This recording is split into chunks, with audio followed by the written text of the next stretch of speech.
तो चलिए स्टार्ट करते हैं मैकेनिक्स का पहला चैप्टर, फ्रेम ऑफ रेफरेंस।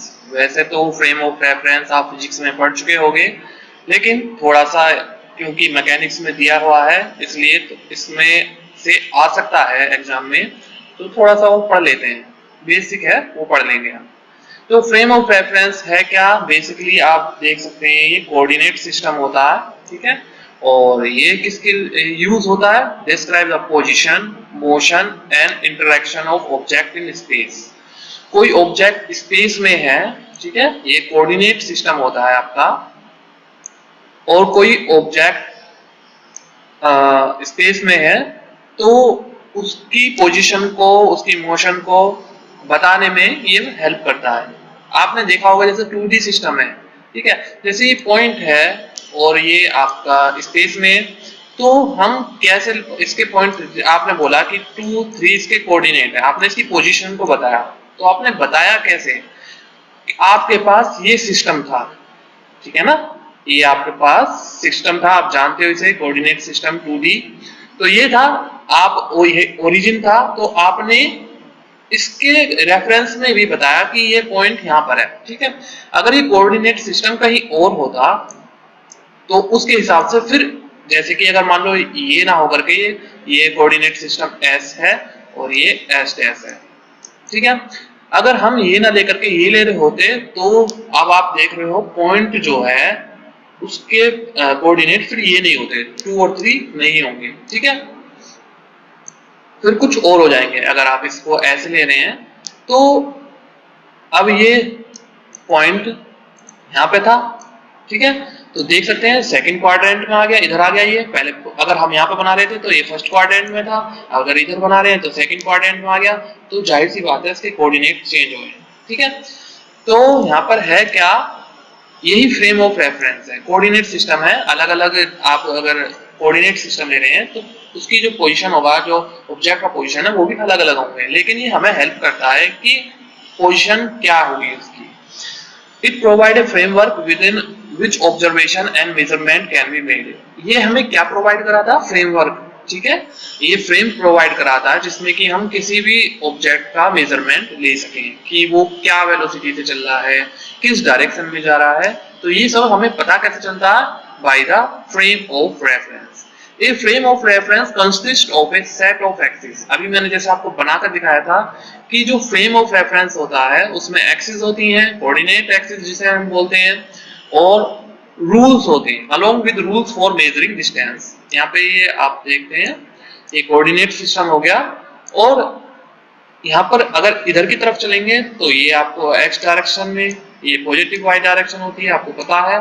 तो इधर अगर चलेंगे तो ये डिस्टेंस बताएगा, ठीक है, एक्स डायरेक्शन में।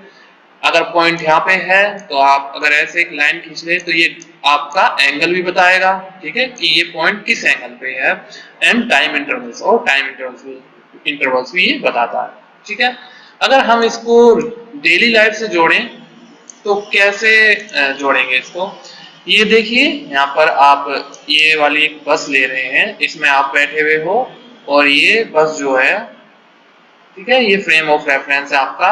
एक दूसरी बस है, ठीक है, ये वाली, और एक तीसरी बस है ये, ठीक है, 3 बसेस हैं और तीनों का फ्रेम ऑफ रेफरेंस अलग अलग है, ठीक है। और ये एक इंसान खड़ा हुआ है सड़क के किनारे पर, ठीक है, इसकी वेलोसिटी 0 है। इसकी वेलोसिटी, ये जो आपके साइड, अच्छा ये दोनों जो बसेस हैं, ये वाली और ये वाली, कौन कौन सी? एक तो ये वाली और एक ये वाली, ये दोनों एक साइड में जा रही है, जबकि ये जो बस है ये इस डायरेक्शन में जा रही है। थोड़ा वेलोसिटी भी देख लेते हैं, और ये यूनिफॉर्म वेलोसिटी मान लेते हैं, 60 पे चल रही है आपकी बस, और ये जो दूसरी बस है 52 की स्पीड से चल रही है, और जबकि ये जो इधर जा रही है 20 की स्पीड से जा रही है, ठीक है। ये मोशन में नहीं है इंसान, तो इसकी वेलोसिटी 0 है। अब आप देखेंगे कि आप जो अगर आप एक पैड अपना लेके चलते हैं, नोट पैड, और उस पे रीडिंग जो है वो आप लिखते हैं, आप स्पीड यहाँ पर देख रहे हैं। अगर आप इस बस में बैठे हैं और इसकी स्पीड को देखेंगे तो आपके और इस बस की जो रिलेटिव स्पीड होगी वो कितनी होगी?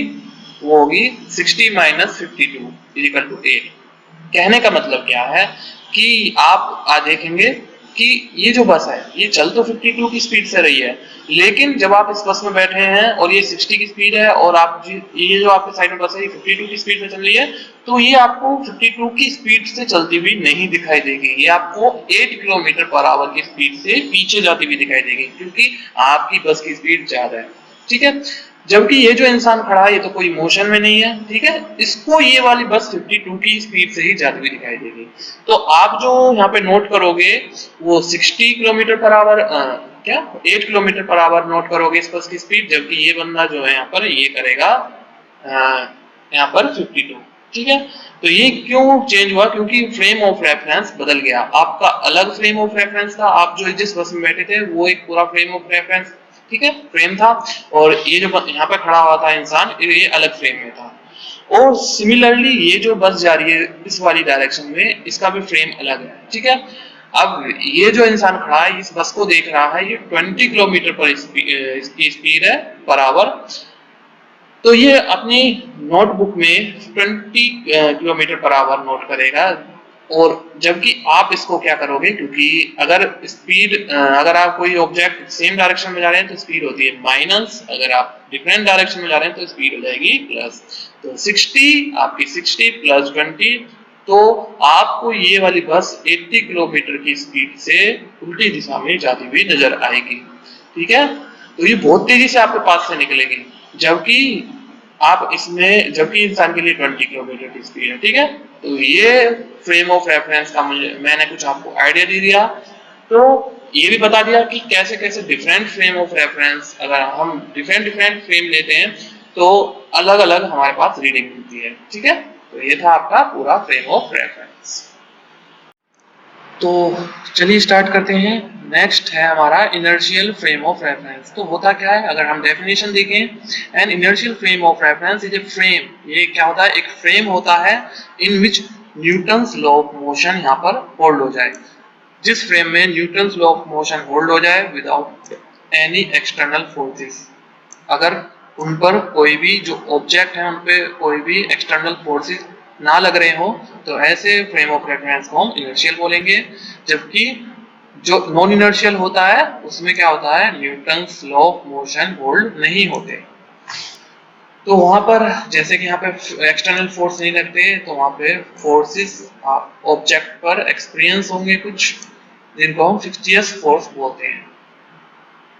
जैसे कि सेंट्रीफ्यूजल फोर्स आपने पढ़ा होगा, कोई ऑब्जेक्ट अगर घूमे जा रहा है तो उस टाइप के जो उस पे जो फोर्स लग रहा होता है, जैसे कि आपने पढ़ा होगा कि एक रस्सी से पत्थर को बांध के घुमाते हैं तो आप रस्सी पे एक टेंशन आ जाता है, तो वो कौन सा फोर्स होता है, सेंट्रीफ्यूगल फोर्स। तो ऐसे मोशन जो होते हैं वो non inertial frame of reference के अंदर आते हैं। ठीक है, या फिर एक लिफ्ट जो है फ्री फॉल कर रही हो, ठीक है, जो बिल्डिंग के अंदर लिफ्ट होती है अगर वो फ्री फॉल करना स्टार्ट कर दें तो वो भी किसका एग्जांपल होगा, आपका non inertial frame of reference. क्योंकि इसमें आप देख सकते हैं कि रस्सी पे यहाँ पे फोर्स लग रहा है, जबकि यहाँ पे कोई फोर्स की बात नहीं हो रही है। पर इनर्शियल फ्रेम ऑफ रेफरेंस में यहाँ पे कोई फोर्स नहीं आपको महसूस होगा, जबकि यहाँ पर होगा। तो यहाँ पे टेंशन जो स्ट्रिंग पे लग रहा होगा, और जब आप देखते भी होंगे कि अगर लिफ्ट ऊपर जाती है नीचे जाती है तो आपको वहाँ पे फोर्स महसूस होता है। तो ये भी एक केस होता है किसका, non inertial frame of reference. Next आता है आपका द गैलियन ट्रांसफॉर्मेशन। अब ये है क्या, it is a mathematical relationship that allow us to convert measurement and observation made in one frame of reference to another frame of reference. It was developed by Italian scientist Galileo Galilei. तो ये आपको scientist का नाम कभी ना कभी सुना ही होगा, तो उन्होंने यहाँ पर डेवलप किया था। अब क्या है ये चीज, ये एक ट्रेन है, ठीक है, ये ट्रेन है और ट्रेन के अंदर आप बैठे हुए हैं और ये बाहर इंसान खड़ा हुआ है, बाहर कोई ऑब्जेक्ट है, ठीक है, और ये कोई पर्सन खड़ा हुआ, ये आप ट्रेन में हो। अब आपको पता ही है ये अलग फ्रेम ऑफ रेफरेंस है और ये अलग फ्रेम ऑफ रेफरेंस। आप चलती ट्रेन में हो, जबकि वो जो यहाँ पर्सन खड़ा है वो वेलोसिटी उसकी है 0 है। तो ये इंसान जो इस ऑब्जेक्ट को देख रहा है तो उसके मोशन को लेकर, उसकी वेलोसिटी को लेकर के ये अपना नोट कर लेता है एक बुक में। ठीक, अब यहाँ पर जो गैलियन ट्रांसफॉर्मेशन है वो कब काम आता है? वो तब काम आता है जब ये इस नोटबुक को इस इंसान को दे दे। ठीक है, अब क्या हुआ, यहाँ पर ये इस इंसान को दे देगा, तो जबकि ये यहाँ पर तो रेस्ट पोजीशन में है, यहाँ पर फ्रेम भी चेंज हो गया, तो इसकी जो यहाँ पे जो रीडिंग लेगा और यहाँ पर जो रीडिंग होगी वो अलग होगी। ठीक है, लेकिन यही जो ट्रांसफॉर्मेशन है ये क्या करता है, इजी बनाता है कि जो रीडिंग इसमें ली गई है उनको इस ट्रांसफॉर्मेशन से कन्वर्ट करके हम इसको दे सकते हैं, ताकि हम इसका मोशन वगैरह का पता लगा सकें कि वेलोसिटी क्या होगी। ठीक है, तो ये मतलब क्या है कि आपके पास दो फ्रेम ऑफ रेफरेंस है, कोई ऑब्जेक्ट है, तो ये ट्रांसफॉर्मेशन किसी एक में ली गई रीडिंग को कन्वर्ट कर देता है दूसरे के, ठीक है, दूसरे फ्रेम ऑफ रेफरेंस में। जो वेलोसिटी इससे 40 दिख रही है, क्या बताओ वो यहाँ से इस फ्रेम ऑफ रेफरेंस से 60 दिख रही हो, तो क्या करता है, ये 40 और 60 को कन्वर्ट किसने किया? Galleon transformation. ठीक है, तो नेक्स्ट अब ये होता कैसे है, ये यहाँ पे लिखा हुआ adding and subtracting the velocities involve, या तो वेलोसिटीज को हम ऐड करते हैं या फिर सब्ट्रैक्ट करते हैं। कैसे हम ट्रांसफॉर्म करेंगे, तो उसके लिए प्रोसीजर समझ लेते हैं। Let consider to reference frame, तो यहाँ पे हम दो फ्रेम मान लेते हैं, एक तो S और एक दूसरा हम मान लेते हैं H'। ठीक है, जैसे कि मैंने आपको बताया था, अगर हमें कन्वर्ट करना है एक फ्रेम से दूसरे फ्रेम में, तो दो फ्रेम भी तो चाहिए हमें, which is moving with a constant velocity v relative to the s along the x axis। अच्छा, इसमें से एक जो फ्रेम है वो क्या हो रहा है, चल रहा, मूव कर रहा है कांस्टेंट वेलोसिटी से। We want to relate the position and velocity measured in h dash to those measured in s। अब थोड़ा सा आइडिया ले लीजिए, देखिए दो फ्रेम है यहाँ पर, एक s है और दूसरा x डैश है, दो फ्रेम है और ये फ्रेम जो है ये चल रहा है, इधर की साइड ये जा रहा है और इसकी वेलोसिटी जो है वो v है। अब यहाँ पर एक ऑब्जेक्ट है, तो अगर हम इस फ्रेम से इसकी मेजरमेंट लें तो वो कुछ और होंगी, और इस फ्रेम से मेजरमेंट लें इसकी तो वो कुछ और होंगे। तो अब हमें क्या करना है, इस फ्रेम से इस फ्रेम में जो है वो ट्रांसफॉर्म कैसे करेंगे, S से S डैश में अगर वो मेजरमेंट S डैश में देखनी है तो कैसे ट्रांसफॉर्म करेंगे, तो वही हम यहाँ पे सीखने वाले हैं। चलिए, let us assume an event occurring at a position x dash and time t dash in a frame s dash, and we want to find the corresponding position x at and time t in frame s। हमारे पास मतलब कि क्या है कि जैसे कि आप नीचे देख सकते हैं, ये मैंने यहाँ पे लिया हुआ है, ये ओरिजिन है और ये फ्रेम s है और ये आपका फ्रेम s डैश है। ठीक है, तो h डैश जैसे कि मैं बता रहा था v वेलोसिटी से जो है वो चल रहा है, तो आपको एक वो पता होगा क्या होता है, speed equal to distance upon time, ये आपने फॉर्मूला काफी पढ़ा होगा। और अगर डिस्टेंस निकालनी है तो क्या करेंगे, स्पीड इनटू टाइम। मान लीजिए जो फ्रेम है वो v वेलोसिटी से चल रहा है, v वेलोसिटी से चल रहा है, और टाइम t मान लीजिए तो vt हो जाएगा, क्या हो जाएगा, डिस्टेंस मतलब कि x एक्सिस। क्योंकि हम ये बात पहले ही यहाँ पे बोल दिया है कि जो फ्रेम है वो x डायरेक्शन में चल रहा है। ठीक है, तो x की डिस्टेंस, x की वैल्यू क्या जाएगी, v इंटू टी। यहाँ पर देख सकते हैं v इंटू टी आ गया। चलिए अब इसको जरा बड़ा करके इसमें हम कैसे हम चीज ट्रांसफॉर्म करेंगे वो चीज देख लेते हैं। पहले लेते हैं वेक्टर OA। OA क्या है यहाँ पर, ये वाला, ये यहाँ से यहाँ तक। ठीक है, OA ये मान लीजिए x का क्या कोऑर्डिनेट ले रहे हैं, इसके जो वेक्टर होंगे वो क्या होंगे, xi plus yj plus zk। ठीक है, कैप लेंगे सब में, और O डैश A मतलब कि ये जो वेक्टर होगा आपका, इसके जो कोऑर्डिनेट है वो यहाँ पर दिए हुए हैं। ठीक है, ये x dash i plus y dash j plus z dash k। अब ये हम जानते ही हैं, ठीक है, वेक्टर में हमने पढ़ा होगा वेक्टर एडिशन, इन ट्रायंगल।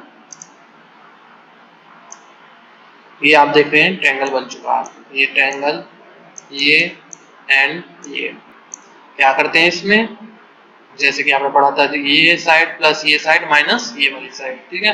तो ओ ए, ये ओ डैश प्लस ये ओ डैश ए और minus minus is equal to 0, ठीक है। तो माइनस करेंगे माइनस ओ ए, तो इसको इधर ले आएंगे तो वो आपका प्लस में हो जाएगा इज इक्वल टू ओ ए।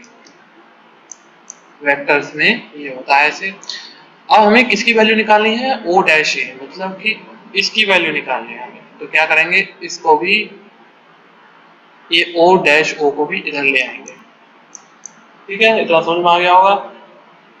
अब इसकी वैल्यू ऊपर गिवन है ही, यहाँ से उठा लेंगे। और ओ डैश ये क्या है, मैंने आप अभी निकाल के साइड में बताया था कि वी टी कैसा आया होगा। देखिए यहाँ से यहाँ तक कि एक्स पे, एक्स एक्सिस पे चल रही है, तो एक्स की डिस्टेंस यहाँ पर आएगी, मतलब एक्स की वैल्यू ही निकालनी है। और अभी मैंने निकाला था x equal to v t, तो यहाँ पे ओ डैश को वी टी, क्योंकि एक्स डायरेक्शन में है तो इसलिए वेक्टर फॉर्म में लिखेंगे तो आई है, ठीक है, क्योंकि एक्स डायरेक्शन में है। तो आई वाली टर्म जो है वो एक साथ लिख लेंगे, तो आई वाली टर्म हमने एक साथ लिख ली, वाई और जेड, ठीक है। इस तरह से यहाँ से x, हमारे x डैश की वैल्यू आ जाएगी, ठीक है। ये यहाँ पे इससे कंपेयर करेंगे तो i के साथ आई कैप को कंपेयर करेंगे तो कोफिशिएंट क्या होगा, x डैश और x minus v t, y का j का कोफिशिएंट दोनों तरफ कंपेयर करेंगे तो y dash equal to y और z dash equal to z। तो इस तरह से हम किसी भी कोऑर्डिनेट को एक फ्रेम से दूसरे फ्रेम में जो है ट्रांसफॉर्म कर सकते हैं। तो हमने जैसे ऊपर किया था वैसे ही वेलोसिटी ट्रांसफॉर्मेशन के लिए करेंगे। वहां पर हमने पॉइंट जो था, जैसे कि x पॉइंट था, y पॉइंट था, तो उसमें प्लस माइनस किया था। यहाँ पर वेलोसिटी की अगर बात हो रही है तो वेलोसिटी को प्लस माइनस करेंगे, ठीक है। ये वेलोसिटी को यहाँ पर हम प्लस माइनस करेंगे। सेकेंड, अगर एक्सीलरेशन का केस आता है तो एक्सीलरेशन में क्या करेंगे, इस इक्वेशन को डिफरेंशिएट कर देंगे, क्योंकि ये वाली वेलोसिटी क्या है आपकी कांस्टेंट है तो 0 हो जाएगा। और ये आप जानते हो क्या होता है, अगर वेलोसिटी का हम डिफरेंशिएशन करेंगे विद रेस्पेक्ट टू t तो वो आपका एक्सीलरेशन होता है। तो ये था हमारा चैप्टर